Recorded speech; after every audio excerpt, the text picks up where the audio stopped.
भारतीय सेना की फायर पावर, वो वायु शक्ति जिसकी गर्जना से पड़ोसी देश पाकिस्तान का कलेजा कांप उठेगा। आपने नाम सुना होगा, बोइंग कंपनी का सबसे एडवांस अपाचे अटैक हेलीकॉप्टर। आज जोधपुर में इसका पहला स्क्वाड्रन स्थापित किया गया है। भारतीय सेना के अधिकारियों ने जानकारी दी है कि जोधपुर में तैनात पहले स्क्वाड्रन में कुल 6 अपाचे हेलीकॉप्टर शामिल होंगे। इंडियन आर्मी की तरफ से Apache attack helicopters squadron establish किया गया है पाकिस्तान बॉर्डर पर। इसकी डिटेल्स क्या है और इसी के साथ पाकिस्तान के लोग अपील कर रहे हैं, मदद की अपील कर रहे हैं मोदी सरकार से। लेकिन पाकिस्तान की जो फौज है, it's a threat for India, it's a threat for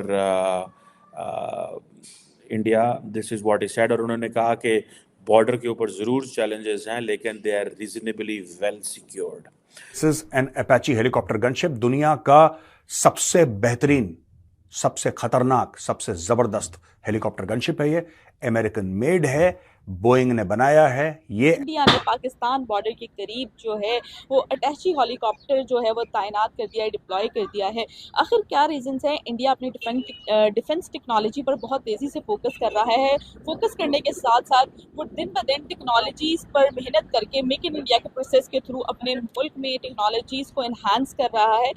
ना सिर्फ इन्हांस कर रहा है बल्कि वो एक्सपोर्ट की जाने बढ़ते जा रहे हैं अपनी डिफेंस टेक्नोलॉजीज़ को। जी हाँ, बहुत ज़्यादा एक्सपोर्ट उनकी बढ़ती जा रही है। तो आज हम इसी टॉपिक पर बात करेंगे कि आखिर क्या रीजंस हैं कि इंडिया ने पाकिस्तान के करीब जो है वो अटाची हेलीकॉप्टर को तैनात कर दिया। और जय हिंद दोस्तों, वीडियो की क्लिप में आपने देखा कि भारत ने 6 अपाची हेलीकॉप्टर पाकिस्तानी बॉर्डर पर तैनात कर दिए हैं।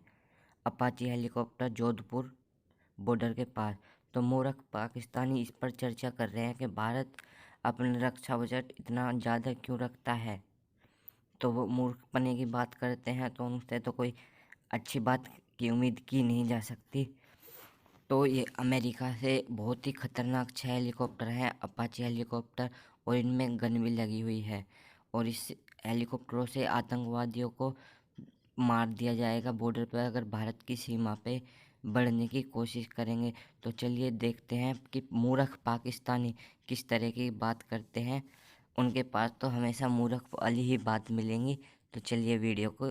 जोधपुर में, यानी कि ये ठोकेंगे पाकिस्तान को, ठीक है जी। इसके अलावा आपको ये पता है कि इंडियन एयरफोर्स ने 22 ऑलरेडी इंडियन एयरफोर्स में आ चुके हैं। 22 यही वाले अपाची, ये पूरे उस एरिया में ना चाइना के साथ, वहां पे 22 डिप्लॉयड है। अब इंडियन आर्मी के पास और हेलीकॉप्टर्स भी आएंगे, 6 आज की तारीख में जोधपुर में एक्टिव हो जाएंगे दोस्तों। अब आपको याद होगा कि जब मोदी जी गए थे अमेरिका और जो बाइडेन से मिले थे तो 31 प्रेडेटर ड्रोन्स की बात हुई थी। याद होगा दोस्तों आपको, 31 प्रेडेटर ड्रोन्स। अब उसका लेटर ऑफ एक्सेप्टेंस जो है वो इंडिया को दे दिया है यूएस ने। यूएस ने चिट्ठी भेज दी कि हाँ बॉस, जो आप चाह रहे थे डन, हमारी तरफ से डन है, गो अहेड। ये टोटल डील तकरीबन 4 अरब यूएस डॉलर्स की है। और इसमें जो प्रेडेटर कहते हैं, या फिर आप ये कह सकते हैं कि MQ-98 प्रेडेटर, ये जनरल एटॉमिक्स एक कंपनी है अमेरिका की, बहुत टॉप की कंपनी है जो दुनिया ने पाकिस्तान बॉर्डर के पास जो है वो अटाची हेलीकॉप्टर को तैनात कर दिया, डिप्लॉय कर दिया। इस पर आपकी क्या ओपिनियन है? देखिए जी, कर लिया तो कोई इशू नहीं है, हमारे पास कोई कमी नहीं है किसी चीज़ की भी। हम उनका मुकाबला कर सकते हैं और डट कर मुकाबला कर सकते हैं, ठीक है ना। अच्छा। हमारे पास भी हर चीज़ अवेलेबल है, एटमी हथियार हैं, ठीक है। और हमारे पास तैयारे भी इस तरह के हैं कि हम उनका मुंह तोड़ जवाब दे सकते हैं। कौन से तैयारे हैं? ये F-16 है हमारे पास, जो टॉप क्लास पे है हमारा। इसके अलावा भी और बहुत सारे हैं जंगी जो है ना। इसकी अगर हम इंडियन आर्मी की बात करें तो मैं खुद एक बॉर्डर एरिया से बिलोंग करता हूं, और मैंने जो जहां तक हमने जो एनालिसिस किए हैं इंडियन आर्मी के, तो वो मतलब कि पाकिस्तानी आर्मी से बहुत डरते हैं। हमने जब भी बॉर्डर विज़िट किया है तो वो मतलब कि हर टाइम ऐसे है कि इनएक्शन होते हैं, और हमारे पाकिस्तानी जो है वो रिलैक्स होकर फिर होते हैं, विदाउट यूनिफॉर्म भी कभी होते हैं, और मतलब उनको कोई ऐसा इशू नहीं होता कि सिक्योरिटी का डर वगैरह कोई ऐसा इशू। तो ये जो हरकत है कि उन्होंने अपने आर्मी को वो लगा लिया है, क्या कहते हैं, मतलब कि डिप्लॉय किया है एक हेलीकॉप्टर को, तो उसकी मेन रीज़न अगर हम देखें तो हमारी मुल्क की सबसे मेन रीज़न जो है वो पॉलिटिकल अनस्टेबिलिटी है, क्योंकि रिसेंटली हमारी जो गवर्नमेंट डेवलप हुई है तो वो किसी एक इंडिविजुअल पार्टी की नहीं है, वो एज यू नो कि वो इकट्ठी एक दो पार्टीज मिल के बनाई है। तो दो घर एक घर को मिल के चलाएं तो वो भी एक चीज़ सही नहीं होती। तो हमारा एक्चुअली हम देखें तो हमारा मुल्क इंटरनली वीक है, जिसकी वजह से बैरूनी जो मुल्क हैं वो हम पे गालिब आना चाह रहे हैं। लाइक अभी कुछ अर्सा पहले आपने ये भी देखा होगा कि वो ईरान ने हरकत की थी, इसकी हमला किया था हमला पाकिस्तान। किया था। तो ईरान जैसे मुल्क भी हम पे हमला करेंगे तो उसका एक मेन रीज़न ये है कि हम इंटरनली वीक हैं। सबसे मेन चीज़ ये है कि हम इंटरनली वीक हैं। हमारे मुल्क में एक तो पॉलिटिकल इंस्टेबिलिटी नहीं है, हमारे मुल्क में जिसको आप कहते हैं कि इत्तेहाद जो होता है, इत्तेहाद नहीं है। सबसे मेन चीज़, अगर हमारे मुल्क में इत्तेहाद हो तो दूसरे मुल्क भी जो है हमारे मुल्क की तरफ हाथ डालने से गुरेज करेंगे। सर, आपको नहीं लगता है कि अगर हम बॉर्डर पर अपनी किसी चीज़ को, अपनी सिक्योरिटी को टाइट करने के लिए कोई चीज़ डिप्लॉय कर देते हैं तो इससे ये है कि कोई किसी से डरता है, कोई ऐसे करता है, ये क्या रीज़न हुआ? और अगर आपने इंडियन आर्मी की बात की तो इंडियन आर्मी पूरे वर्ल्ड की एक जो एनालिसिस किया जाए तो इंडियन आर्मी जी बिल्कुल। इससे पहले भी एक दफ़ा ना इंडिया ने ड्रोन हेलीकॉप्टर पाकिस्तान में भेजा था, तो जिसको पाकिस्तान ने ना क्विकली उस पर अटैक करके तो उसको उन्होंने बिल्कुल तबाह कर दिया था।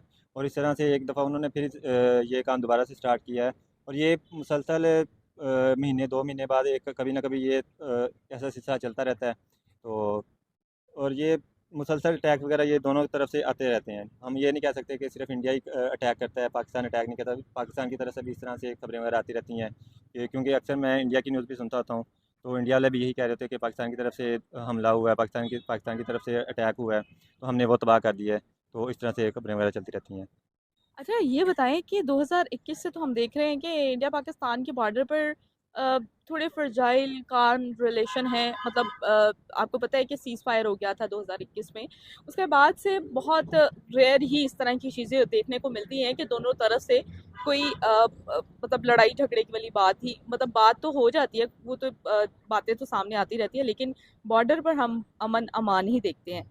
अब आप क्या समझते हैं कि पाकिस्तान का अफ़गानिस्तान के बॉर्डर के साथ जो है वो अमन नहीं है? आपको पता है किस तरह तालिबान पाकिस्तान जो हमारी फोर्सेस हैं उस पर हमला करते हैं, और उसके अलावा बहुत सारे बॉर्डर्स हैं जिस पे हमारी लड़ाइयाँ चल रही हैं। ईरान के साथ आपने रिसेंट देखा होगा। आखिर क्या रीज़न है? अब तो हम सिर्फ हिंदुस्तान के साथ सेफ है और अब उन्होंने भी अटाची हेलीकॉप्टर वहाँ पे तैनात कर दिया। क्या कहना? असल में अफ़गानिस्तान की अगर बात करें तो इंडिया खुद को थोड़ा पीछे रख के तो बाकी मुल्कों के साथ मिलके, जैसे अफ़गानिस्तान है, अफ़गानिस्तान हमारे साथ ही ऊपर से तो वो कहते हैं कि हम पाकिस्तान के साथ हैं, लेकिन वो असल में पाकिस्तान के साथ नहीं है, वो इंडिया के साथ ही थोड़ा बहुत मिलके, तो उनकी तरफ से जो भी हमले वगैरह होते हैं वो अफ़गानिस्तान वाले जो भी हमले करते हैं उनको इंडिया को पहले से इस चीज़ की खबर होती है कि पाकिस्तान पे कहीं इंडिया की साजिश तो नहीं? इंडिया की साजिश बिल्कुल कह सकते हैं, यानी कि इंडिया के साथ इंडिया की साजिश कह सकते हैं। मैं यही कहना चाहता हूँ कि उन्होंने अपने मुल्क के लिए किया है, तो हमें भी अपने मुल्क की सिक्योरिटी बेहतर करने के लिए ऐसा इक़दाम उठाना चाहिए। तो क्या लगता है कि आने वाले टाइम में पाकिस्तान और इंडिया के दरमियान ताल्लुकात बेहतर हो सकते हैं? जी हाँ, इंशाल्लाह हो सकते हैं। अगर वो भी चाहें हमारे साथ हाथ मिलाने को तो फिर हो सकते हैं। अगर वो चाहें लड़ाई करें हमारे साथ तो फिर हम भी जैसा वो कहेंगे हम भी उसी चीज़ के लिए तैयार हैं उनके साथ। पाकिस्तान के लोग मोदी सरकार से अपील कर रहे हैं कि हमारी मदद करें। Can you imagine? आप ये सोच सकते हैं ऐसा हो रहा है? मैं गलत नहीं कह रही। और बहुत हाई प्रोफाइल पर्सनालिटीज जो हैं वो मोदी सरकार से मदद की अपील कर रहे हैं। हुआ कुछ यूं है। अच्छा, ये कोई पहली बात नहीं है, ऐसा कई एक मर्तबा हो चुका है। कई ऐसे लोगों की तरफ से जो है वो अपील की गई कि जनाब ये जो हम मोदी सरकार से अपील करते हैं, हम इंडिया के प्राइम मिनिस्टर नरेंद्र मोदी साहब से ये रहम की अपील करते हैं, मदद की अपील करते हैं कि आए और हमारी मदद करें। नहीं, ये वो वाली मदद नहीं है। आप ये ना समझे ये 71 वाली के लिए उसके लिए नहीं पुकारा जा रहा, बल्कि वो ये है कि जो मोहित पीरजादा हैं जिनको आप बड़े अच्छे तरीके से जानते हैं, मतलब इतने वो एक रिकग्नाइज्ड एंकर या ब्रॉडकास्टर, आप उनको एनालिस्ट जो भी कह लें, इमरान खान के बड़े हामी और सपोर्टर हैं वो। और उन्होंने एक अपनी वीडियो जो बनाई उसमें उन्होंने ये पैगाम जारी किया है भारत के वजीर आजम नरेंद्र मोदी साहब के लिए कि जनाब हमें आपकी मदद की जरूरत है और आप हमारी मदद को आए। अब मोहित पीरजादा जैसा बंदा नरेंद्र मोदी साहब से मदद मांग रहा है। मोहित पीरजादा साहब नरेंद्र मोदी साहब से मदद की अपील करें। वो क्या मदद की अपील है? मैं आपके सामने जनाब ये रखे देती हूँ, मतलब मैं कुछ कहूंगी तो मेरे मुंह में खाक, मैं क्यों कहूँ, वो जो कह रहे हैं वो सुन लें आप। मेरी जो रिक्वेस्ट अपील नहीं, मैं आवाज ऊंची करके आपको सुनवाती हूँ, बेफिक्र रह जाए, आप तक आवाज पहुंचनी चाहिए और यकीनन पहुंचेगी। ये जनाब जरा सुनिएगा। हिंदुस्तान की मिनिस्ट्री ऑफ एक्सटर्नल अफेयर्स से और मोदी सरकार से कि आप पाकिस्तान के अंदर एक इलीगल, गैर कानूनी, अनकॉन्स्टिट्यूशनल चोरी की मिलिट्री इस्टेब्लिशमेंट की बनाई हुई हुकूमत के साथ आप डील न।